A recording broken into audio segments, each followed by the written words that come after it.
Daniel Padilla may bago ng jowa, Amanda raw ang pangalan. Pag-usapan natin yan. Pero bago ang lahat, kung di ka pa nakasubscribe sa ating channel ay huwag kalimutan mag-subscribe para lagi kang updated sa latest chika. How true kaya ang kumakalat na chika na mayroon na raw bagong karelasyon ang kapamilya actor na si Daniel Padilla? Sa latest episode ng Showbiz Update, ng talent manager na si OG Diaz kasama sina Mama Loy at Marina, napag-usapan nila ang binata dahil may nakarating sa kanyang balita tungkol sa love life nito. May nag-PM sa akin, kasi tinatanong ako kung mayroon na ring jowa si DJ, si Daniel Padilla. At tinatanong ako kung totoo po ba na ang pangalan ng bagong girlfriend ni DJ ay Amanda, kwento ni OG.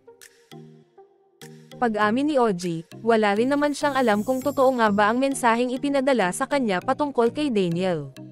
Aniya pa, binabasa at inaantay lang ron naman nila kung ano ang balak iparating ning binata sa kanilang mga fans. Hindi naman natin alam yan. Talagang binabasa lang natin yan at bahala na sila, si Daniel, si Catherine, Bernardo, kung mayroon silang gustong sabihin sa mga fans, say ni OG. Napag-usapan rin ni na OG, Mama Loy, at Marina ang patuloy na pagtukso ng mga netizens kay Catherine Bernardo at Dominic Roque.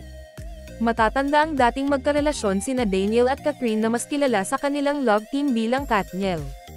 Noong November 2023 ay inanunsyo mismo ni Catherine sa kanyang Instagram post na nagdesisyon na silang mag-break matapos ang 11 years. Samantala, wala pa namang inilalabas na paglilinaw o pahayag si Daniel hinggil sa isyu. Anong masasabi nyo sa ating chismis ngayon? Mag-comment na at subscribe para updated ka sa latest chika na gaya nito. Maraming salamat po.